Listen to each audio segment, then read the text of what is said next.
बिना प्रयत्न के ही ईश्वर की प्राप्ति हो जाती है। ये मुख्य धर्म है, समझाए। परंतु उस मुख्य धर्म से भी ऊपर एक धर्म है जिसे भागवत धर्म कहते हैं।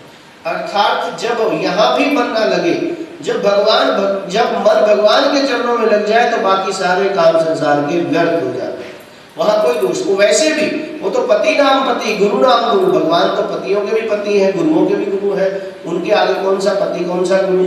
तो सब कुछ छोड़ सर्वम त्यक्त्वा हरिं भजेत, संसार में बड़े से बड़ी वस्तु का त्याग करके यदि मन भगवान के भजन में लगता हो तो इससे श्रेष्ठ और कोई धर्म नहीं। जैसे कैसे करके मन को भगवान के चरणों में लगा लो, यही मनुष्य के जीवन की सार्थकता है।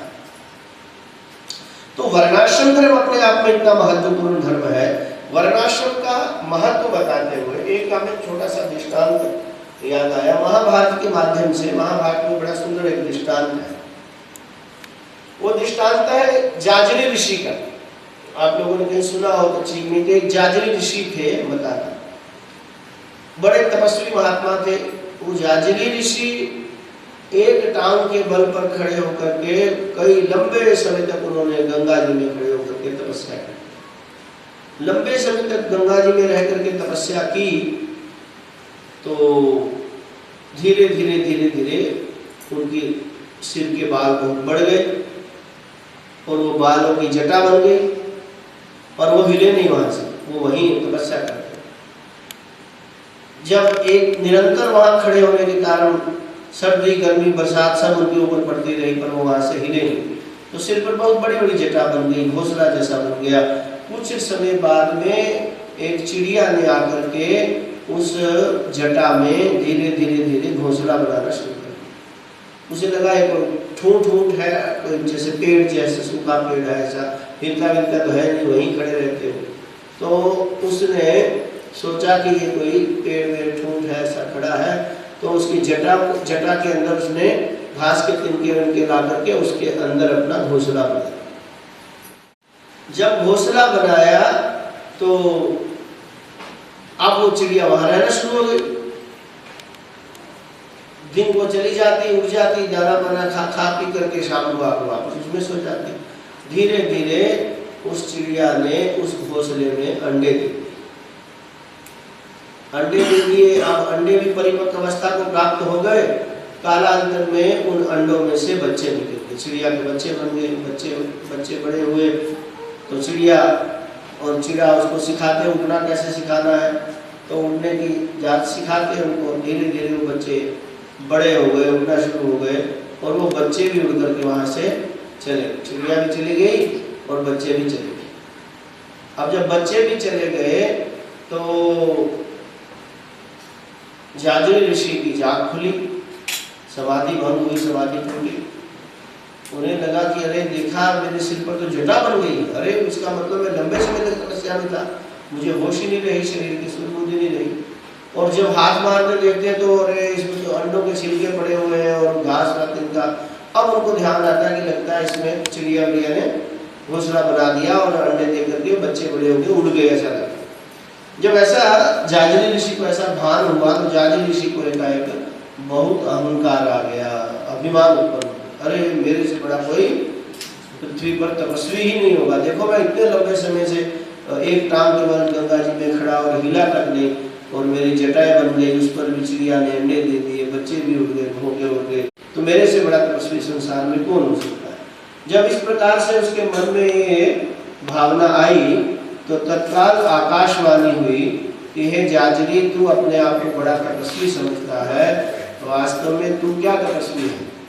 तेरे से बड़ा तपस्वी तो काशी में तुलाधार वैश्य है। तेरे से बड़ा तपस्वी तो काशी में एक तुलाधार वैश्य है, मतलब एक बनिया है जो तराजू पे तोलता है, मतलब दुकान का काम करने वाला, तराजू पे तोलने वाला।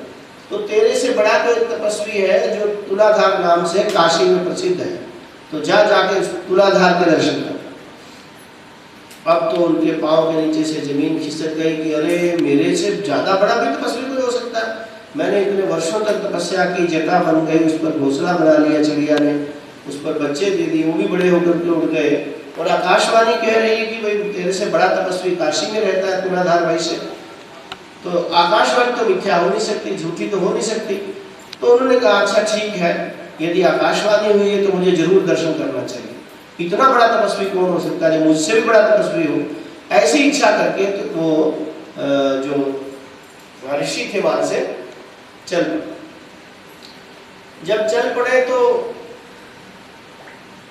मार्ग में थक गए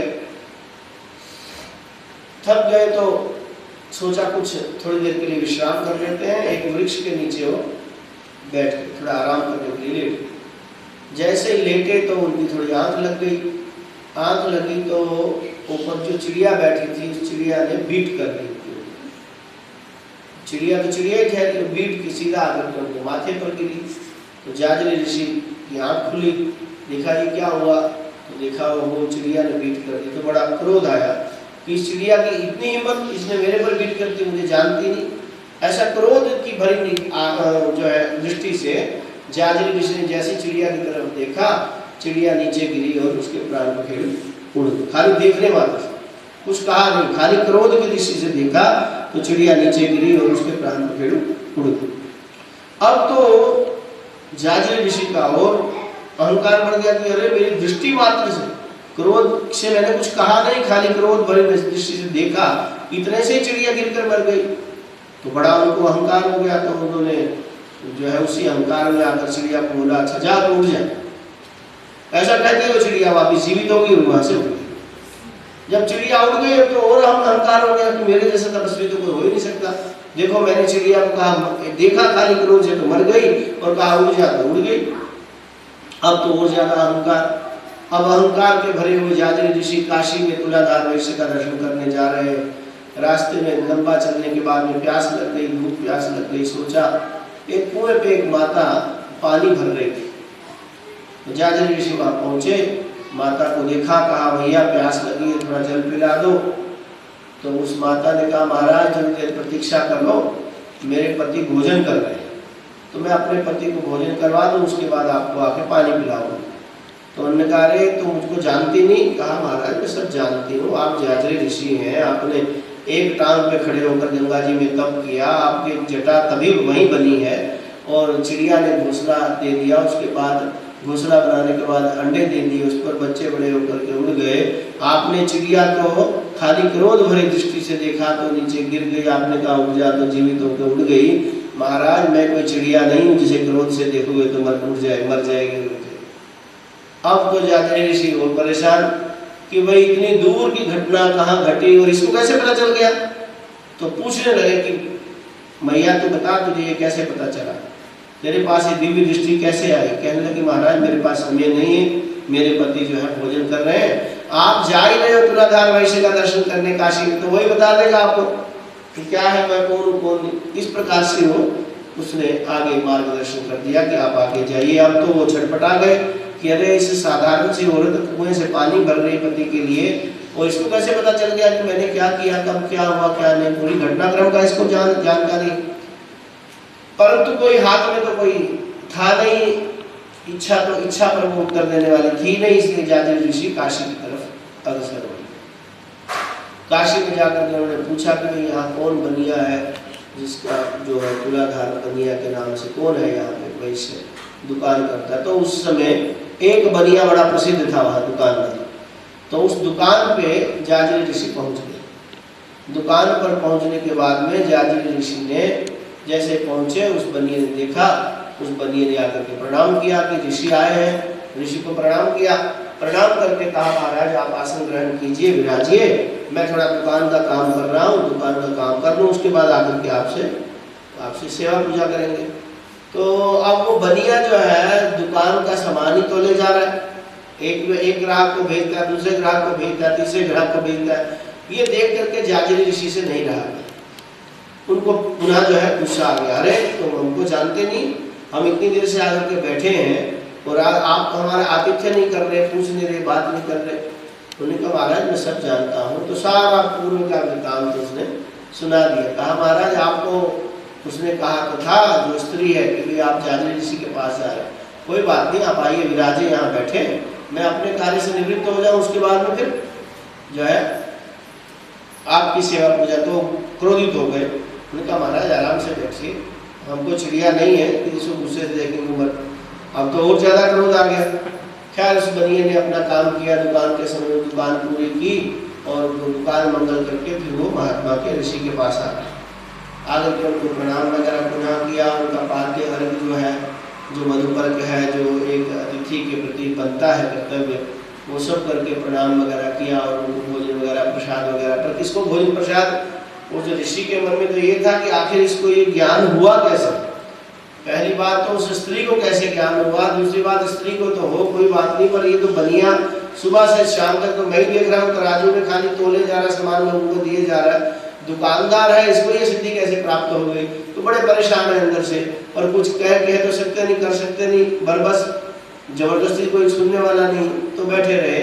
और जब वो दुकान मंगल करके हटा तो उन्होंने पूछा कि मुझे ये बताओ आपने कौन सा तप किया है, आपने कौन सी तपस्या की, किस तपस्या के बल पर आपको ये सब कुछ ज्ञान हो गया कि मैं कौन हूँ, कहाँ से आ रहा हूँ, क्या करके आ रहा हूँ, इसका मुझे रहस्य बता। जब इस प्रकार से कहा तो उस तुलाधार वैश्य ने कहा महाराज मैं एक साधारण सा बनिया, मैं स्वधर्म के अलावा मैं कुछ नहीं जानता। मैं सुबह उठता हूँ, शौच स्नान से निवृत्त होकर के प्रातः वैदिक कर्म शास्त्र के विधि के अनुसार सुबह उठ करके मैं संध्या वंदन करता हूँ, उसके बाद गायत्री का जप करता हूँ, सूर्य को अर्घ देता हूँ, बलि वैश्य देव करता हूँ।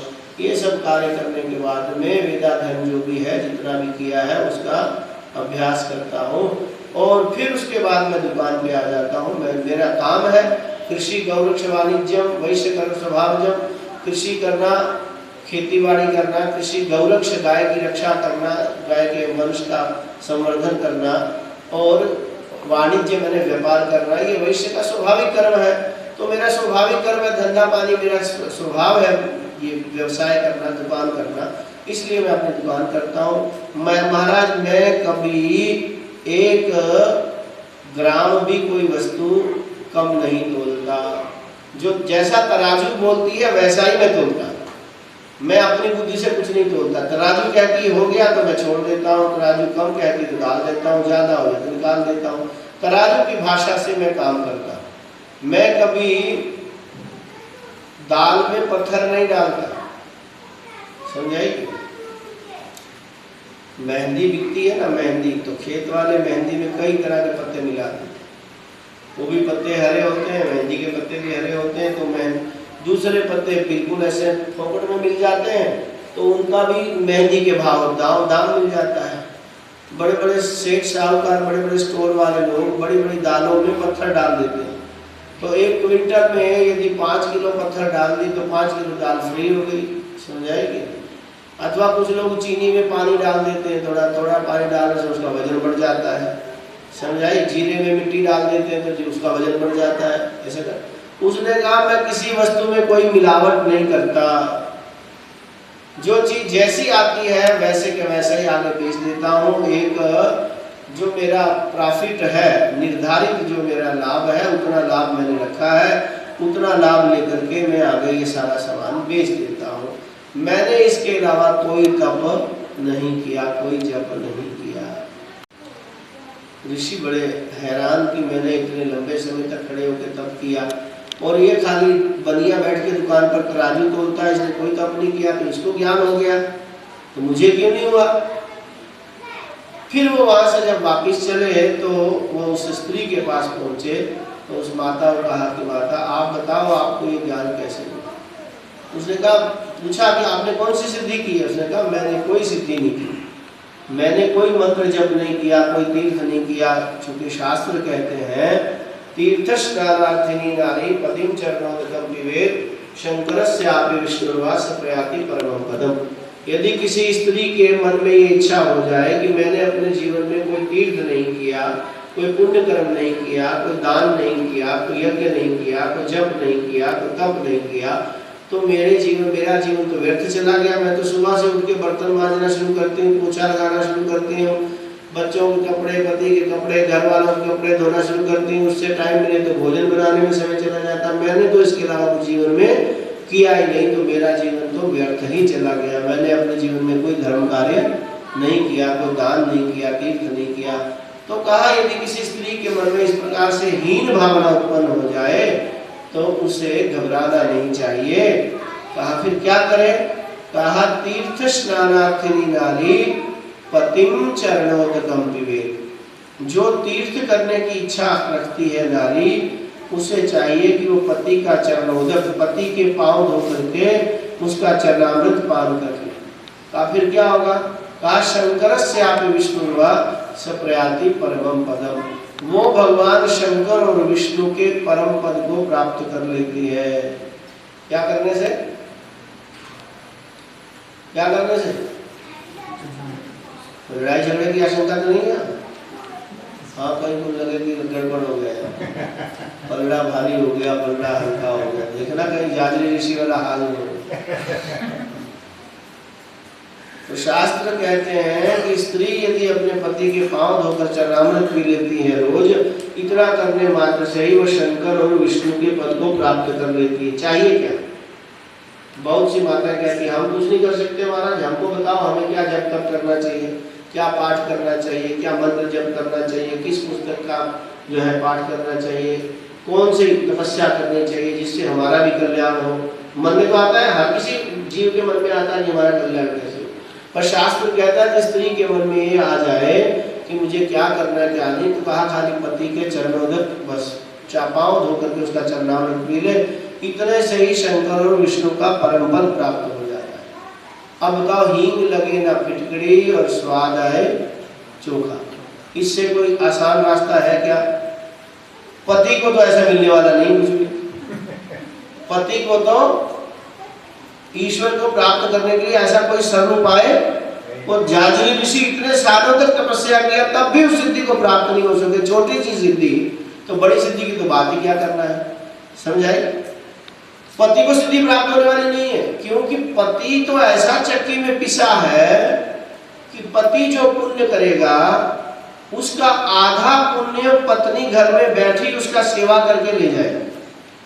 बच्चों का लालन पालन, सास ससुर की सेवा, पति की सेवा, कपड़े धोना, बर्तन धोना, पोछा करना, वो जो सेवा में लगी है, पति सेवा, पति परायण होकर के पति की सेवा में लगी है, आधा पुण्य तो पति का वो घर में बैठी ले जाएगी, समझाइए? और यदि कहीं गड़बड़, स्त्री ने कुछ गड़बड़ कर दिया, गलती कर दी, कोई पाप कर्म कर दिया, तो उसका सारा दंड पति को भोगना पड़ता है।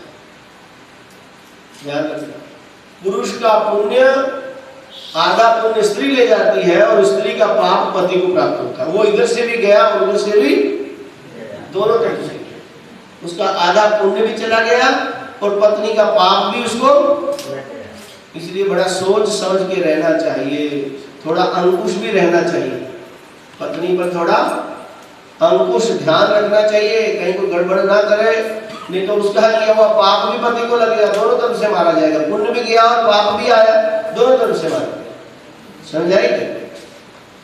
इसलिए शास्त्र कहते हैं इससे सीधा कोई रास्ता, इससे सरल कोई रास्ता ही। यहां तक कह दिया कि यदि स्त्री अपने पति के बाएं पांव का अंगूठा धो करके और उस जल को यदि बाल्टी में डाल करके उस जल से स्नान कर लेती, दूसरा भी पानी डाले, उतने से तो नहीं होगा, अंगूठा धोने के बाद में वो जल को बाल्टी में डाल करके बाल्टी भर ले पानी की, उससे यदि वो स्नान करती है तो उसे पुष्कर स्नान का घर में बैठे हुए पुण्य प्राप्त हो जाता है। अब पुष्कर जाना हो तो कितना आसान काम है, बताओ? आसान है क्या? पहले तो टिकटें नहीं मिलती, आजकल कोरोना की वजह से वैसे टिकटें नहीं मिलती, जगह ही जाने के रास्ता, फिर खतरा वहाँ बहुत, कैसे जाए कैसे नहीं। और घर में पति का बाएं पांव का अंगूठा धोकर उसमें यदि स्नान कर ले तो घर में बैठे ही पुष्कर का स्नान हो गया। और यदि प्रयाग का स्नान करना चाहते हैं, तीर्थराज प्रयाग का, त्रिवेणी गंगा यमुना सरस्वती के संगम का स्नान करना चाहते हैं, तो पति के दाएं पांव का अंगूठा धोकर के उसमें स्नान कर लो तो घर में बैठे ही प्रयाग का स्नान हो गया। और क्या चाहिए बताओ? फोटो कर, इससे ज्यादा और कौन सा पुण्य चाहिए? है कुछ नहीं करती, मेरे पति भोजन कर रहे हैं, और पति स्त्री के लिए पतिव्रता धर्म से बड़ा कोई धर्म नहीं। मैंने कोई तप नहीं किया, कोई जप नहीं किया, बस मैं पति परायण होकर के पति की सेवा करती हूँ। आप जब आए मेरे पति भोजन कर रहे थे तो मैंने इसलिए कहा कि पति को छोड़कर आपको पानी दे दूं पहले, मेरे पति भोजन कर रहे हैं, मैं उनको जल के लिए कह के आई हूँ, आपके लिए अविलंब जल लेके आती हूँ, तो मैं उनकी सेवा छोड़ करके आपकी सेवा में लग जाऊँ तो अधर्म हो जाएगा। स्त्री के लिए तो पतिव्रता धर्म ही सबसे बड़ा धर्म है। महात्मा आए तो कोई बात नहीं, बाद में बैठे, जब महात्मा की समय आएगी तब उसकी सेवा करेंगे, पर पहले तो पति को संतुष्ट करना, प्रसन्न करना परम धर्म है। तो मैं अपने धर्म में लगी हुई हूँ, इसके अलावा मैं कोई धर्म नहीं जानती, कोई तप नहीं किया। अब जाजरी ऋषि विचार कर रहे हैं कि इधर ये वैश्य ने भी कोई ऐसा तप नहीं किया और इस स्त्री ने भी ऐसा कोई तप नहीं किया, तो मैंने कौन सा ऐसा पाप किया कि जिससे मुझे वो दृष्टि प्राप्त नहीं हुई? इनको इतना इतना काम करने से हो गया तो मुझे क्यों प्राप्त नहीं हुई? तो वहां जब शास्त्र दृष्टिया विचार किया गया, पता चला कि जाजरी ऋषि तो ब्राह्मण थे और ब्राह्मण का प्रथम कर्तव्य है, शास्त्र कहता है हर हर संध्या उपासित, प्रातः काल उठ के सबसे पहले संध्या करना चाहिए, गायत्री जप करना चाहिए, सूर्य को अर्घ देना चाहिए। अब वो आंखें बंद करके समाधि में लगे हैं तो कर्म लोप हो गया, संध्या नहीं करने का प्रत्यवाय लग गया, पाप लग गया। अब वो इतने साल तक समाधि में रहे, इतने साल तक संध्या का लोप हो गया, 3 दिन यदि निरंतर संध्या उपासन छोड़ दिया जाए तो जागते भ्रष्कर पाप होता है, बड़ा पाप लगता है। तो वो तो 1 साल का लंबे समय तक वो तपस्या में लगे रहे, तब तो संध्या वंदन गायत्री सब छूट गया। तो अपनी बुद्धि से वो यद्यपि बहुत बड़ी तपस्या कर रहे थे, परंतु शास्त्र दृष्टि से ब्राह्मण के लिए ऐसा तप नहीं माना जाता। समझाइए, वर्णाश्रम स्वआश्रमे स्वधर्म पालन तपा। आप जिस वर्ण के हो, जिस आश्रम में हो, उसके अनुसार जो शास्त्रों ने व्यवस्था बताई है उसका पालन करना वही आपका धर्म है। तो ब्राह्मण था, तो ब्राह्मण होने के कारण कर्तव्य बनता था सर्वप्रथम संध्या वंदन करे, वेदाध्ययन करे, बलि वैष्णवदेव करे, भगवान सूर्य नारायण को अर्घ्य दान दे, उसके बाद में भोजन करे। भगवान शास्त्र कहते हैं जब कोई ब्राह्मण जो है संध्या वंदन करने के बाद में अपनी इस अंजलि से, इस प्रकार की अंजलि से, इस मुद्रा से, है ना, ये 3 उंगली जुड़ी, 3 उंगली जुड़ी है, ये ऊपर और ये ऊपर, इस प्रकार से यदि कोई हाथ में जल लेकर भगवान सूर्य नारायण को ऐसे करके उछाल करके जल देता है, तो वो जो इस मुद्रा से जल निकलता है वो जल मानो सूर्य के जो शत्रु है, राक्षस है, जो सूर्य को निरंतर खाना चाहते हैं, उन राक्षसों पर वज्र की तरह जाकर के लगता है और राक्षस मृत्यु को प्राप्त होते हैं। भगवान सूर्य नारायण बड़े प्रसन्न होते हैं कि इसने मेरे शत्रुओं का संहार किया, मेरे शत्रुओं को नाश किया। तो भगवान सूर्य की कृपा उसको प्राप्त होती है। तो अब जो सब कुछ छोड़ करके जो है समाधि में चले गए, तो संध्या वंदन क्या करे, कौन करेगा? कर्म लोप हो गया, तो कर्म लोप होने से प्रत्यवाय लग गया। समझ आ रही है? इसका मतलब ये हुआ जिसके लिए जो जैसा शास्त्र में विधान किया गया है वैसा ही पालन करना चाहिए, बुद्धि का प्रयोग नहीं करना। तो स्त्री